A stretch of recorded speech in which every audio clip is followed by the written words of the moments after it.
a podcast to honor the gods. This better come with a sacrifice. Dave X Media. For the second time that week, I woke on a sofa in a hotel room with no idea how I'd gotten there. The room wasn't nearly as nice as the Four Seasons Alexandria. The walls were cracked plaster. Exposed beams sagged along the ceiling. A portable fan hummed on the coffee table, but the air was as hot as a blast furnace. Afternoon light streamed through the open windows. From below came the sounds of cars honking and merchants hawking their wares in Arabic. The breeze smelled of exhaust, animal manure, and apple shisha, the fruity molasses scent of water pipe smoke. In other words, I knew we must be in Cairo. At the window, Sadie, Bess, Walt, and Zia were sitting around a table, playing a board game like old friends. The scene was so bizarre, I thought I must still be dreaming.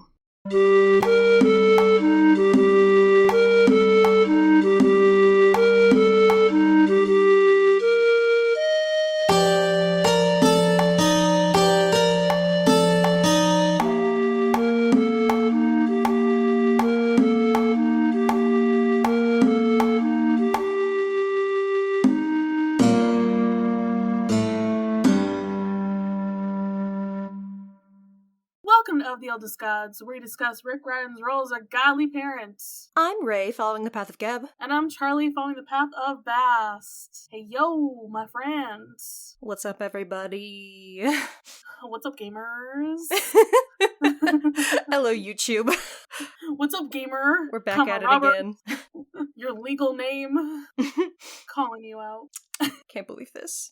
It's the funniest thing. Every time I see, like, gamer merch, like, you know, the gay gamer merch, I send it to Robert. I'm just like, this is, they're infringing upon your trademark. Literally, You need to get this. It's required by law. God, it's so funny. How does that even happen to a person? I don't know. Luck of the draw. How are you doing, my dude? Oh, I'm sleepy. I am too, because I didn't take a nap today. Yeah. We're doing great. We're doing so great. I read a chapter of the Kane Chronicles. Read a chapter. The chapter was Gambling on Doomsday Eve. How do we feel about this? Accurate. That happens. And I'm into it. They do, in fact, gamble. It is, in fact, the day before Doomsday. I do like a good Eve. Yeah? But do you like Adam? Meh. Relatable. Well, glad we got that cleared up. Would you like to know what happened in this one? I would love to know what happened. Tell me everything. Awesome. Alright, Carter wakes up from his ball nap to find that everyone worked things out without him. Zia is chill, and now they're playing Sinet over Menchikov's sunglasses. They are waiting for sunset so that they can open the portal into the Duat at the pyramid. Carter is sort of feeling like he'd like to go and save his friends and family from the bloodthirsty army that's coming for them, but the crew talks him out of it. Since Carter and Sadie will be busy saving the world, Zia and Walt decide to go instead, back to Amos's place. They make it to the Great Pyramid because they need to be there at the time in order to portal. Zia pulls Carter to the side and tells him she needs some time to sort out feelings and whatnot. Basically, he gets friend-zoned. They get waylaid by Nekbet and Bobby as soon as they enter the Duat. But Carter just dominates them with the Crook of the Pharaoh. And then they head into Ra's sunboat to take off and go pick him up. Fun stuff. But, we got to talk about, like, a thing in this chapter. So, like, it's kind of myth-related, somewhat, perhaps. Also, it's just an excuse for me to talk about some more ancient Egyptian things. So, you want to talk about a game? Indeed. Perhaps? In case you missed. But I was waiting for that. I was ready. You were ready? I was just braced. like, oh my god, we're going to talk about Senate. We're going to talk about it, for sure. Because Raye already knows about this, listeners. If you have listened to our bonus show, or you don't know about our bonus show, we talked about our ancient Egyptian RPG, and I brought up Senate as, like, something that we should draw from a little bit, because it's the ancient Egyptian board game.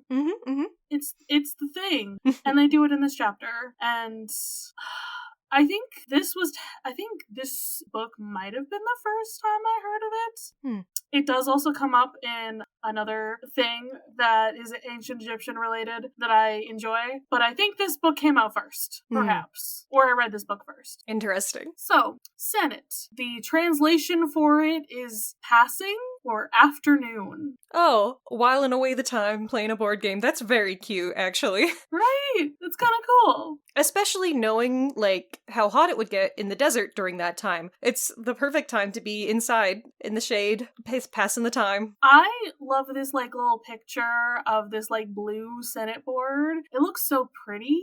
It does. It's gorgeous. Oh my god, it's got, like, the Isis symbol on the side of it. It's got the Tayets and everything. And it says that this is the Senate board of Amenhotep. Cool. Love that. I wonder what it's made of. Like, is it made of, like, precious stones?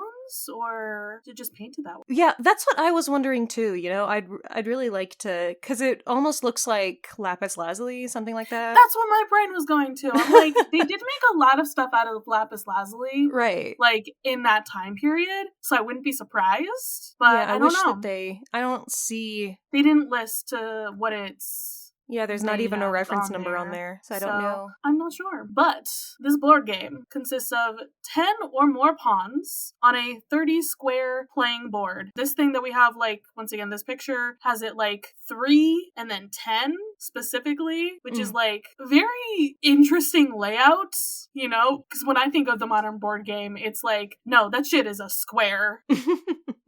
It does depend, you know, like a Moncala board is similarly quite rectangular. True. But that's also another, like, much older type of board game as well. So, like, I'm thinking of modern board games, comparatively. Oh, yeah. I feel like in the modern day, we're a lot more just like, nah, that shit's gotta be, like, in a square box, right? It's a lot easier to put on your, you know, on your shelf. I don't know. Let's see. So the earliest time period we have for this is circa 2620 BCE from this guy's tomb, Mastaba of Hesi-Ra. Cool. But there's, like, similar boards also found earlier, apparently. But, like, this is, you know, the earliest, I guess, official Senate, maybe? I don't know. Right, that they can confirm, like, what it is. Yeah. And, yeah. That's my assumption is what they're trying to say here. Because otherwise you couldn't really call it the oldest game in the world the way that they do in the chapter. Yeah, it's very interesting that it says here that the game existed for 2,000 years in Egypt, but there wasn't a lot of variation in, like, you know, the basics. At least. And that's like quite wild.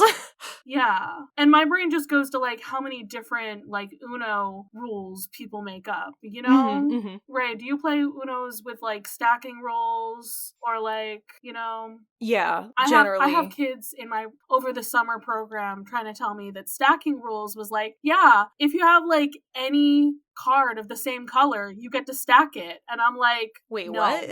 That's incorrect. What are they talking about? If you have any card that is the same exact card that you already have, you can stack those together. Oh. Like, that's not what stacking is. I thought you were talking about the draw four stacks. That's what I think of when I think of stacking. This is what I'm saying with, like, the variation. So I'm like, maybe there's, like, this new thing that I haven't heard about that all their parents are telling them.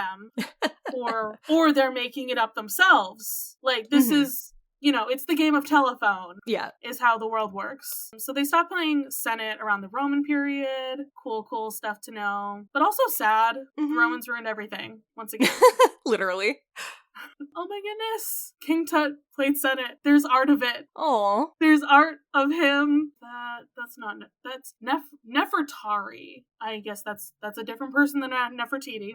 Yes, it is. I remember hearing about her. But yeah, there's, like, that's interesting that there's just, like, art of it specifically. And when you look at the art of, like, a person playing the game, it really looks like chess. Yeah. Doesn't the it? way that they have it depicted here. Yeah, totally. They look like pawns and bishops. Yeah, it is very interesting. Because, like, one side of the board, like, one side of pawns is, like, a certain shape, and the other side is another shape. And I guess that's how you play. Very interesting. I want more about these things. So let's see. Let's look at our equipment. Perhaps they're made out of wood, ivory. Oh wait. Oh, this must be the thing they made. Faience. It's a type of quartz. Oh, cool. I think that was listed on the... Yeah, that's what was listed on the thing. I didn't recognize the word. So that blue one, it's painted blue, but it's made of quartz. Okay, cool. So the layout, each of these squares are the houses, I think? Yeah. So you, like, enter into, like, different houses of different gods? Question mark, perhaps? Yeah, each person gets 5 pawns. And in the New Kingdom, some of these pieces were dog-headed figures. Okay, that makes some sense to me. What's interesting is that you're progressing through houses in the game, and that's funny to me because that's what they're about to do on their trip. Yeah, it's a little foreshadowing. Yeah. Yeah. This is saying that, like, somewhere on the board it indicates, like, which way you're supposed to move across the board, specifically. And the last 5 squares are, like, special, which, okay, that makes sense. Once again, I'm looking at, like, the first board here. Those last 5 squares did have symbols on them. Oh, yeah. So, makes sense to me. And because of the fucking Romans, that's why we don't know the official rules necessarily. We had to, like, figure it out just a little bit. Kind of make it up. Yeah. So, from what we've figured out, in the New Kingdom, the game was literally your ka, or your soul, going through the duat. Perhaps. Maybe. Maybe that's important stuff. And then we have the modern rules, because we have some historians who reconstructed the game and, like, made it into a thing. Very fun. Actually, all this stuff didn't even mention the quote-unquote dice that they have, which are, like, those little, like, sticks. Oh, yeah. That they used to move across the board. So I don't know, maybe that's a new rule? Maybe that's where... They didn't mention it earlier. They are mentioning that in Kendall's rules. Yeah, so it's unclear, I guess, where that part comes from, I'd say.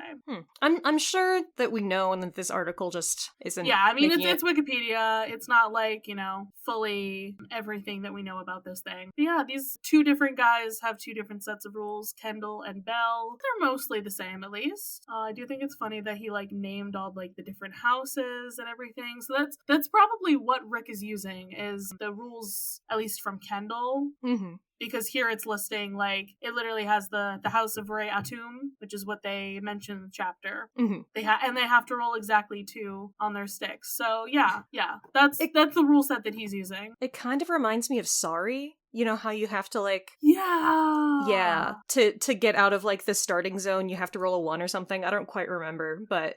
So, I've been playing a lot of Sorry at work. It's a lot. That's really funny. But ours is cards. So it's... Yeah, I have to be the shuffler of the cards, even though I kind of suck at shuffling. But yeah, it's either a 1 or a 2 or a Sorry to get out of there. It's very fun. And yeah, that does very much remind me of that, so... Yeah, that's really interesting, actually. I want to know. Did they copy the rules for Sorry? What happened here? Who thought of this? But the C also is saying, like, hey, there's some other things here. You should look up the Hounds and the Jackals game, which, like I said, interesting, since the pieces of the Senate board kind of became looking like dogs later. Right. There's Mehen, which is another ancient Egyptian board game as well. A Mesopotamian game and a Middle Eastern game that is confused with Senate. I didn't even really go over the history very much, but I think that's it for Senate. Sounds good. Sounds good to me. I know that I mentioned it when we talked about it before, but the throwing sticks really remind me of the game Call to Adventure, because that game has what they call runes that are, the same thing. They're basically like a 2-sided die, with one good side and one bad side, generally. I love how it's like, it's its own special die, but it's just like, that's flipping a coin, man. It is literally just flipping a coin. But, I mean, technically, flipping of runes is also, like, very old thing as well.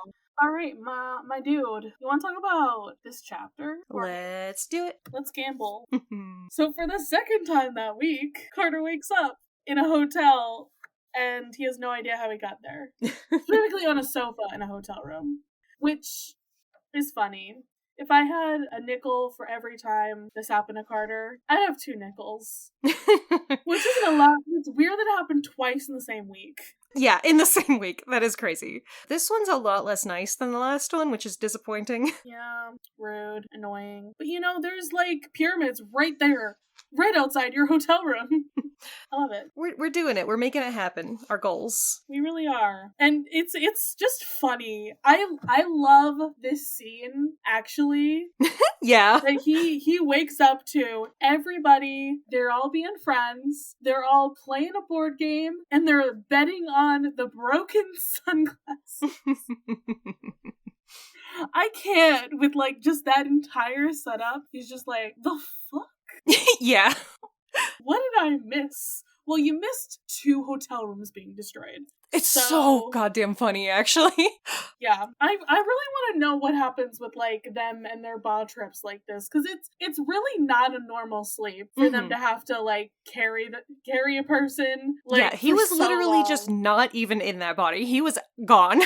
He was so gone. And Sadie comments on that. She's just like, if you take an extended bar trip next time, please let us know. We had to carry you up 3 flights of stairs.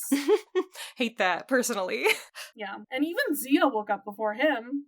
And, she's looking pretty fine. Like, oh my gosh. She cleans up good. She's got a new dress on. And he's staring at her. Of course he is. So we gotta have some blushing. I feel quite validated in my assertion that Zia just needed some time to process some things.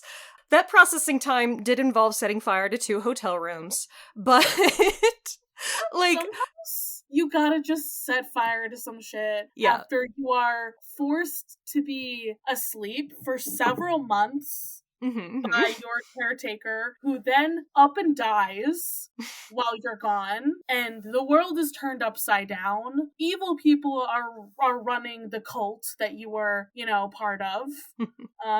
You don't know who's right and who's wrong. It's a lot. It's a lot to deal with. But I feel validated because Rick did not even feel the need to show us her, coming to terms with things a little bit. She really just needed a little. Yeah, Carter slept for 5 hours more than her. Like, she got up, like, late in the morning, but he woke up in the afternoon. Like, yeah, I guess it takes your ba a while to get down there to hang out with Horace. It's gotta travel to this place and that place, and, the airfare is a lot. Nut should really help out with that. Yeah. So, first hotel room was on fire. Second one exploded. I want to know exactly what she did. Like, I know we didn't need it, and it's funnier, but I still want to know exactly what she did. And also why she and Sadie are all buddy-buddy now, which Carter does not like. Sadie, you're not beating the bisexual allegations here today. You're really not. I think Zia's also now bisexual, according to me. Clearly, that's the answer, is that the 2 of them are like, you know what? Fuck men. God. But actually, don't. We're gonna go off on our own and be happy. And then Carter can be with Walt for as long as Walt is around. Oh my god, that's so sad to say that. Yeah, so it's funny. Zia's like, I said I was sorry. But yeah, she's complimenting Sadie's diplomatic skills. She's intelligent. She's persuasive. And Carter's just like, you can't be friends. That's not allowed. You don't get along. Carter, that wasn't actually Zia. You need to come to terms with that. Like, it was her personality, but it wasn't her. I don't know what to tell you. Shabty Zia, I'll never forget you. Sadie is also just grown, like, in the time that, they haven't had Zia around. So maybe she's just different, and it's the circumstances being different. And we already had heard from Sadie that she's come to respect Zia more, as she's, like, come to understand the things that her Shabty did more clearly. So Carter's living his worst nightmare. His not girlfriend and his sister are besties. Also, he's wearing Pikachu pajamas. Yeah, right? The worst part of your nightmare is that you have Pikachu pajamas. Carter, get over yourself. I want those pajamas. I also want Pikachu pajamas. He's, like, so mad at Sadie for getting them. Walt tried to, fight for it, and Bess was like, yeah, you know what? Let's get him for him. Okay? Hilarious. He does get some, fresh clothes, finally. Fresh underwear. I love that that's mentioned.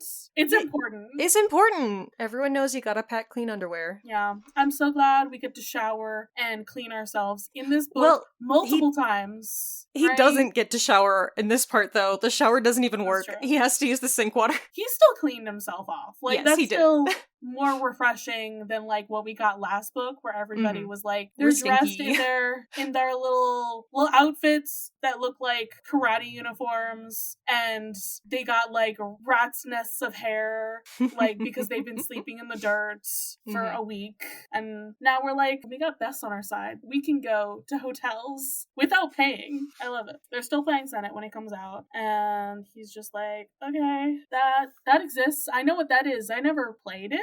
I didn't think you could. Yeah, Carter has not heard about the new rule sets, apparently. Bess is claiming that he knows the original rule sets, but they do sound a lot like the Kindle rules.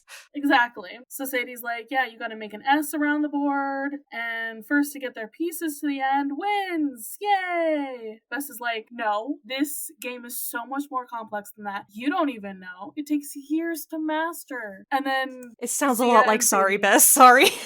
Yeah. Zia and Sadie are, like, winning. They're a team together. And I guess Bess and Walt are also a team. It's girls versus boys.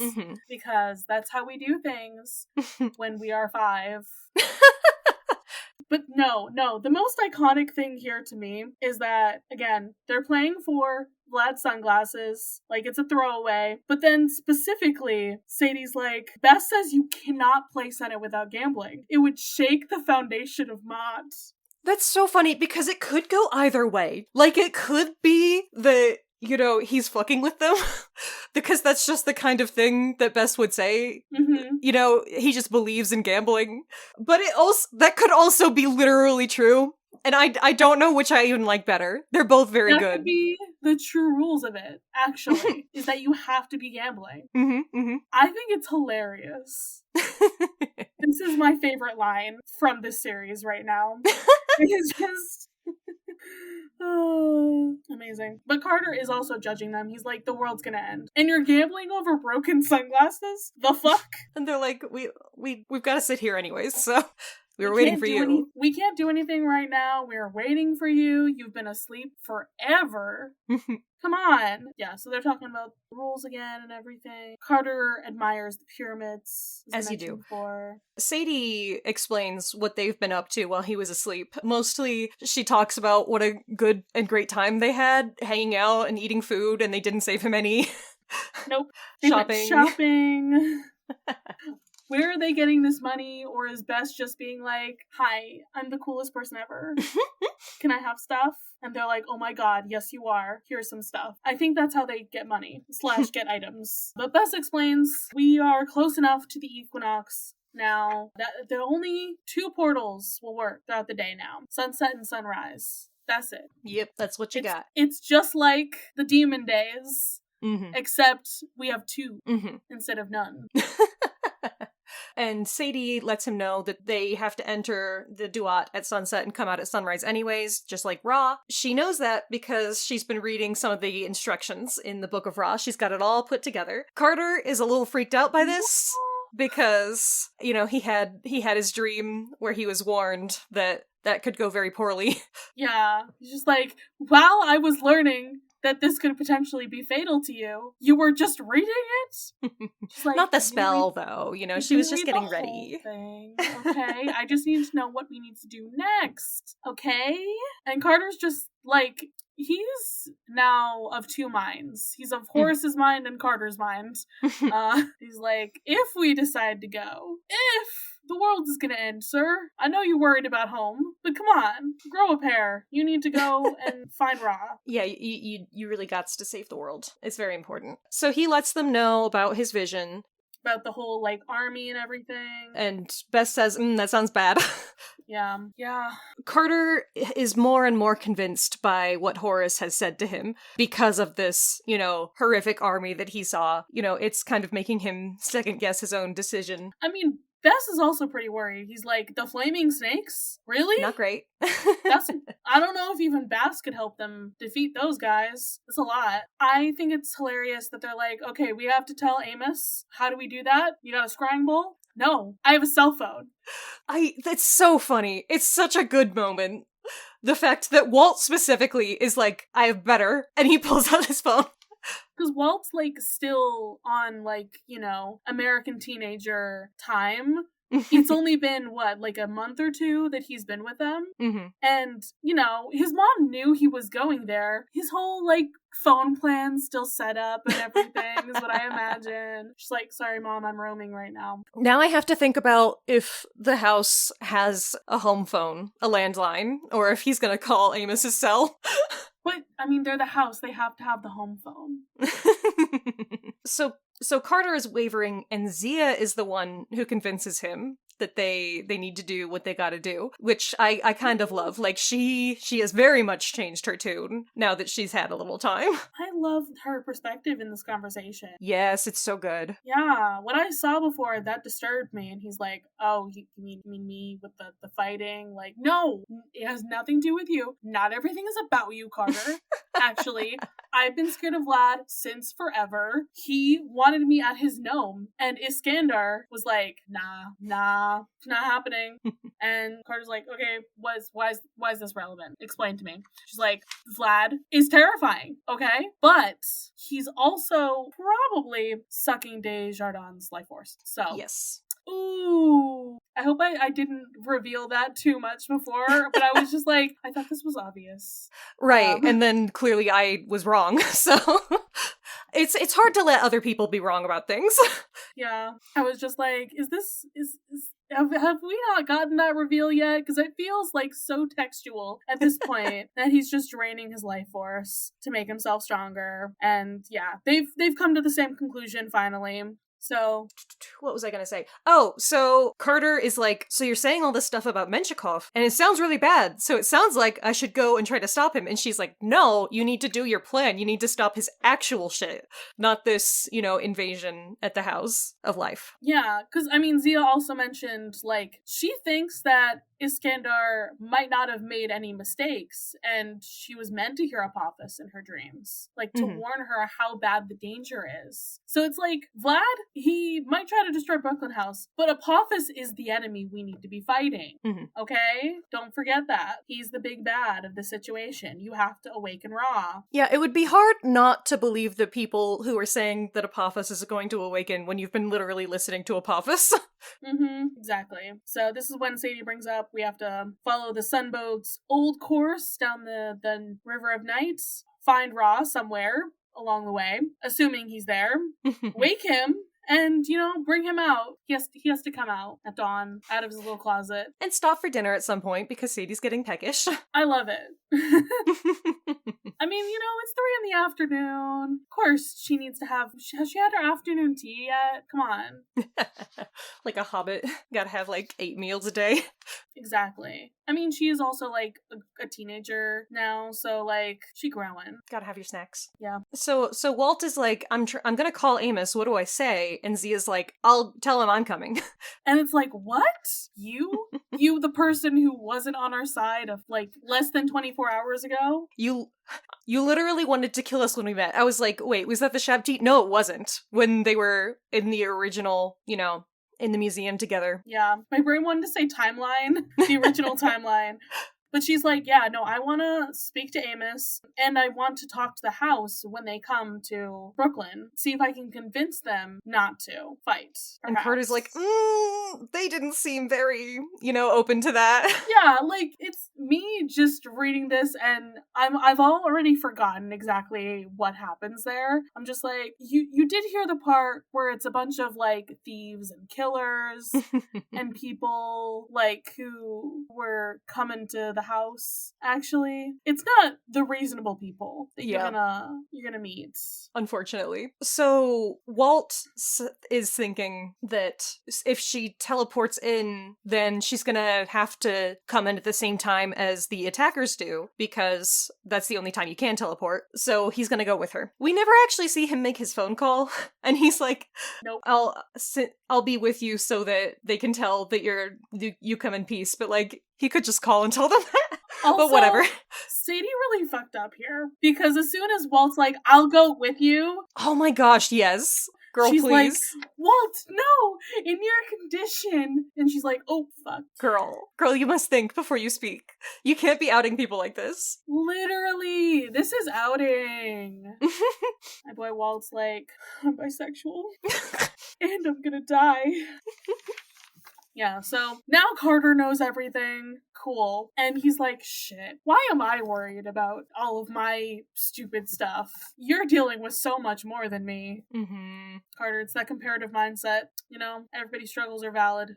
So Walt is like, literally, don't pity me. I've worked through my shit. I'm busy. I'm gonna help. I've got shit to do. He's lived like this for a long time, okay? We have shit to do right now. We're focusing on that. But Carter has a little epiphany here, which is Walt said that his ancestor was cursed by the priests of Amun-Ra. You know who was descended from those bitches? That guy Menshikov.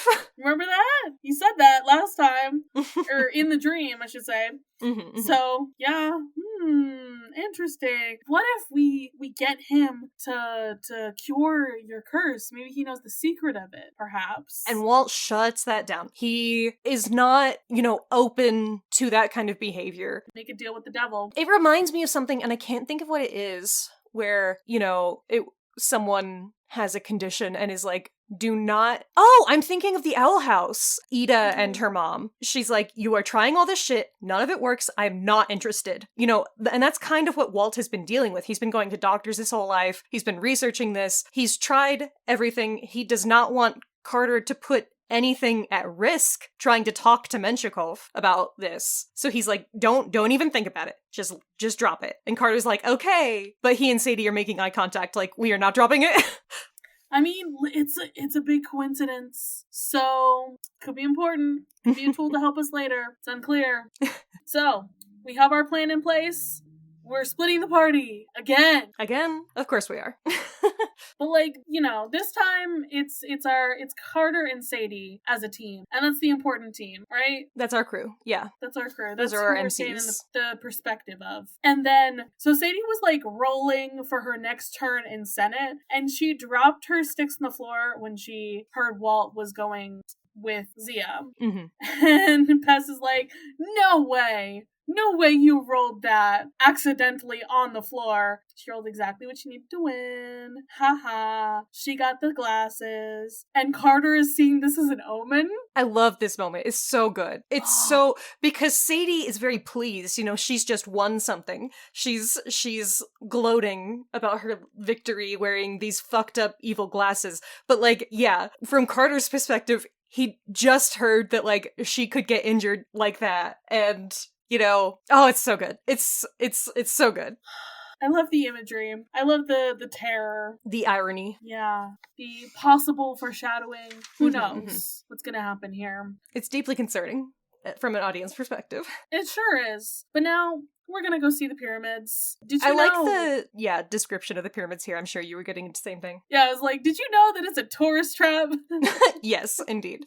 I'm wondering, it sounds so specific. I'm like, Rick either talked to somebody or went there himself, Yeah, absolutely. Yeah. It had to have happened. And somehow, okay, first they're like, Bess, you want to just scare people away so we can, go through this?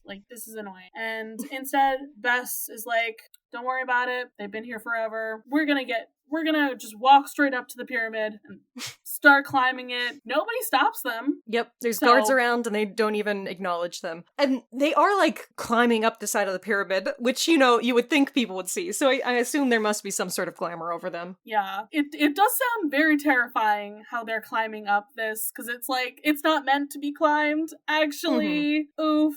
And, it looks like it's steps up the side of it, but really, some of these are like 5-foot ledges that they have to like help hoist each other up on. Yeah, so it's gonna take all day. And it's crumbling, so like Carter almost falls, Walt twists his ankle. It's not great. And once they reach the top, Sadie and Walt are working on their portal, and Zia's like, hey, Carter, can we like step to the side over here? So...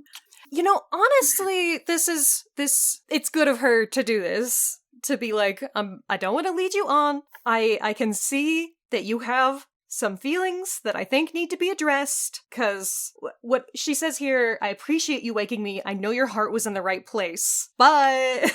Yeah, she's like, can I have some time? Like, I've been, I need to process some things. I haven't been awake for a while, so... Yeah. And then she was busy processing the end of the world, so... Yeah, he's like, okay, I'll give you time as long as we don't die. It's the best that we got. Also, of course, he's like looking into her eyes and being like, wow, she's gorgeous. This whole fucking time. And she does tell him, please listen to your heart, not the will of the gods, which is, important, because he's been like, do I listen to Horace's fears / ambitions, or continue on this quest that I was already gonna do before? Right. And she's like, I know you can do the right thing. I'll do my best to keep your home safe, which I appreciate also. Yeah. And he's just like, okay.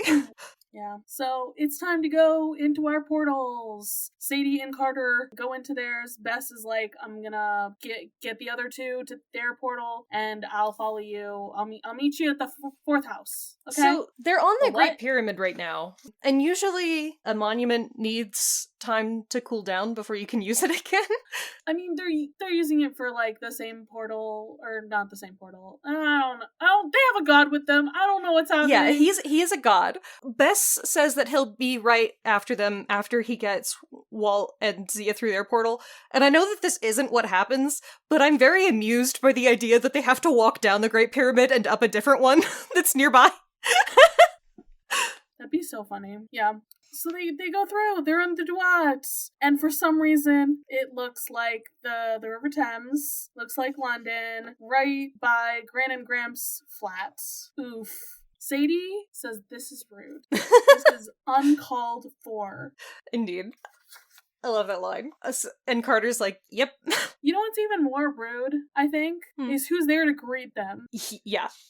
Like, really setting the scene with, like, oh, this looks like Sadie's home, and look, it's her grandparents! It's not, though. They do see the bark of the sun god, not looking too great, but right in front of that is our old pals, Neckbet and Bobby. Boy howdy. Boy howdy. Here to cause problems one more time. Sadie basically says, fuck off. Yeah. Let Sadie swear. That's all I want in my life. So Neckbet is like, we're just giving you a warning. You get on that boat, you're gonna suffer, and you can't change your mind. Yeah, this is the point of no return, okay? You can't stop until, you've passed through, or you die. They'll have to fight the armies of chaos, and, she's like, you could barely be us, Sadie, so... And Carter's just like, excuse me, I'm with her now, so get the fuck out of here, okay? And he's got the crook and flail, and she's like, dang, I didn't know you played like that. Yeah, I love it. And okay, Carter, I'm just kind of blown away by the last bit here, like, oh my god. This is some good shit. He's given this speech to them, like, no, we're trying to save everybody from Apophis right now. That's what we're doing. Including you? He raises the crook, and as I said, I'm like, oh yeah, this is probably, like, supposed to be the shepherd's crook and everything. How a king leads his people like it's his flock. And he exerts his will, crumpling these gods to their knees. That's crazy. That's fucking insane. I love Neckbet's true form. I love that she's, like, fully a vulture with the crown instead of, like, the old lady who looks And ugly. she still looks, like, fucked up and greasy, but she's, like, fancy about it. She's got, like, gold dust in her wings.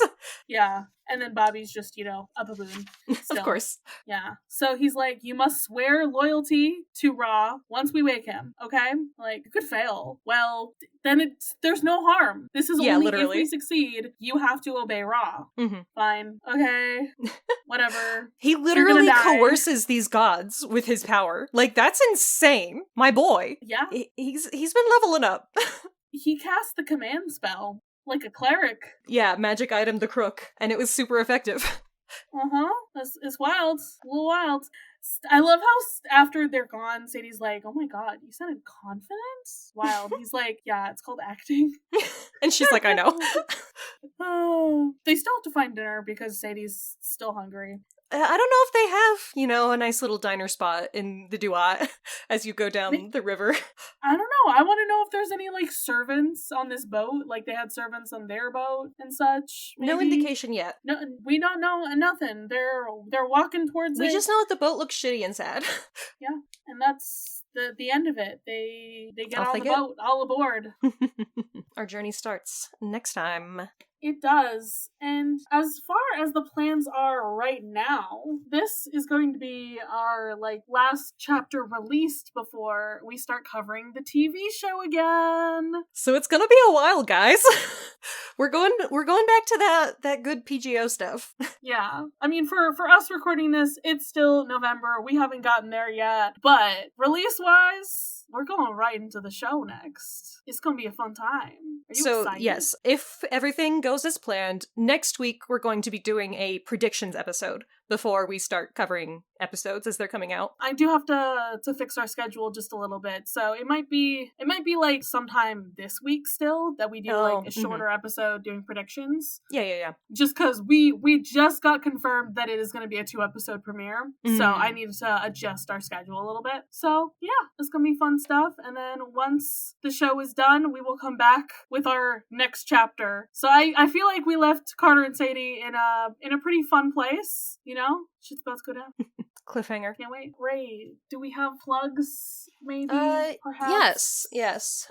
So this is kind of a dual one, because I've been watching the YouTuber Brady. He is a gamer YouTube fella. I've been watching him play Doki Doki Literature Club, which I adore. I'm sure y'all know about it and its things that it does, so I probably won't talk much more about that. Brady is a therapist who likes playing games with deep themes and lots of interesting characterization. And he will sometimes take a break from the game to, draw a therapeutic diagram.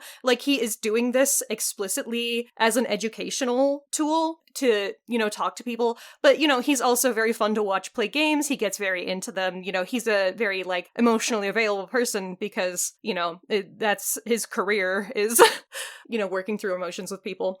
I think he's a really cool guy, and I have a lot of fun. Yeah, Brady is his name. And while he's been playing Doki Doki, in the beginning portion of the game, where you really don't know what's going on generally, he read these girls for fucking filth. It was incredible. I was like, holy shit. How did you know everything?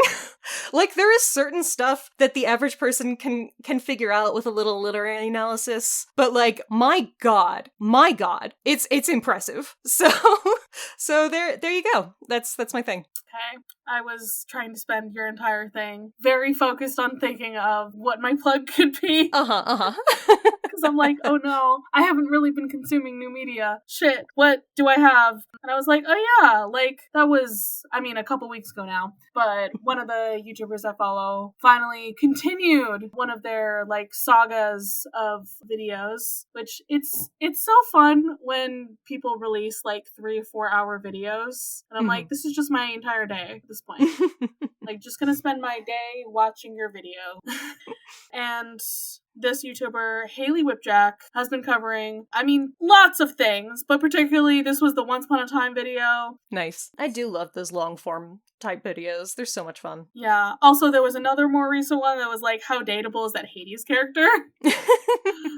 I saw that in my recommended. I haven't watched it yet. Yeah, I love it. It's on my watch later. At this point, I did go back and watch every single one of their videos that I would have context for.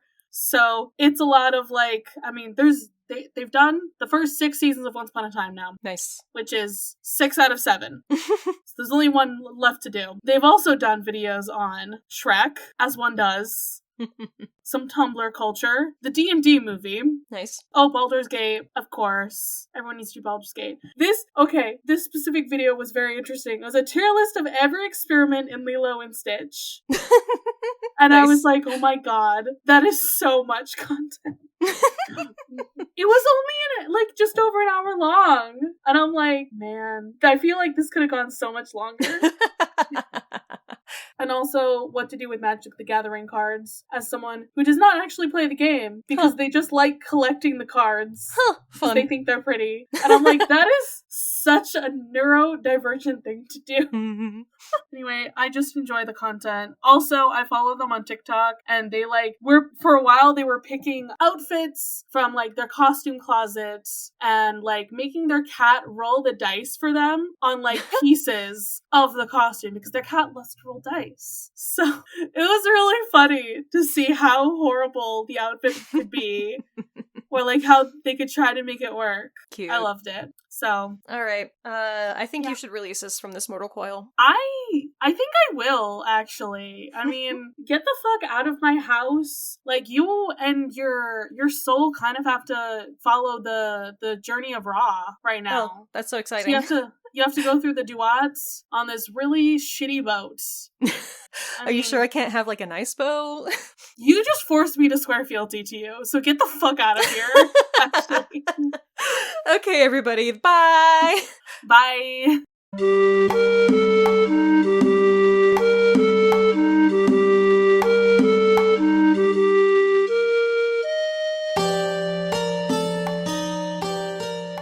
Of the Eldest Gods would like to thank its $10 and up patrons. This means you're either in the Savior of Olympus tier or the God Complex tier on our Patreon, patreon.com/oftheeldestgods. Thank you all so much for your support, especially Matt, our God Complex patron. You can follow this podcast socials at Of the Eldest Gods Pod on Instagram and Tumblr. You can send us a message through the duat to oftheeldestgodspod@gmail.com. If you'd like to support us financially, join us at patreon.com/oftheeldestgods. By becoming a patron, you can join the Deus Ex Media Discord server, where you'll be able to chat with us and other listeners about the Riordanverse or whatever else. Our $5 patron tier also gets you access to Against All Odds, our monthly bonus show. There, we'll talk about a wide variety of topics, which usually have something to do with mythology, no promises. You can check out our merch store on Redbubble to find custom designs made by Charlie. Or if you cannot or do not want to support us financially, we'd really appreciate a rating, a review, or letting your friends and followers know how much you love the podcast. That really helps. If you want to hear more from me, Raye, check out Barbie Movie Slap, a podcast where my co-host Ted and I discuss Barbie's cinematic universe. That podcast Twitter is at Barbie Slaps. You can follow me, Charlie, at GreenPixie12 on most platforms. I also have an art Instagram at GreenPixieDraws. You can also hear my voice on 2 other podcasts. I co-host another podcast on the network with the meme maker Robert called The Bits, where we talk about the Cartoon Network show Steven Universe. I also co-host a non-network podcast with my buddy Ethan called Mysteries in the Machine, where we talk about all things Scooby-Doo. Our music was created and produced by Isabel Strauss-Riggs. You can find Isabel at Kane I, that's I is in the body part, on Instagram and Twitter. She also currently makes video essays on the YouTube channel, Kane I. Feel free to message her about making music for your project or editing your podcast. Of the Eldest Gods is based on the series by Rick Riordan. Right now we are discussing the Kane Chronicles. Remember to follow us on your favorite podcatcher and meet us back here every Thursday. Do you love to be super scared? Do you enjoy listening to hilarious hot takes on timeless classics? Well, fear not, listeners. I'm here! Welcome to the Super Scary Podcast, where we cover everything from the supernatural to the superpowered. I'm your host, Josh, a scaredy cat nerd who enjoys superhero, sci-fi, and horror movies way too much. Whether I'm processing my trauma from Texas Chainsaw Massacre or reminiscing on the nostalgia of Hocus Pocus, my guest and I have a hilarious time going through our favorite and sometimes not so favorite moments. I'm your friend till the end, listeners, because everyone's entitled to one super scary podcast. We post weekly episodes on Mondays, and you can find us at Super Scary Podcast on all the socials. See you in the afterlife, listeners.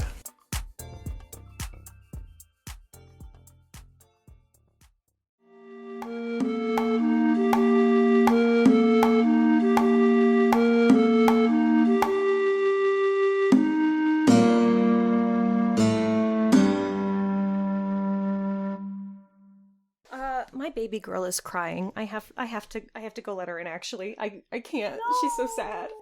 Baby. She didn't even want me. She ran off. Homophobic. Mm-hmm. Oh, you're back. And you're so noisy. Oh my goodness. If you're a good sweet girl, you could stay right here. Baby. Dave X Media.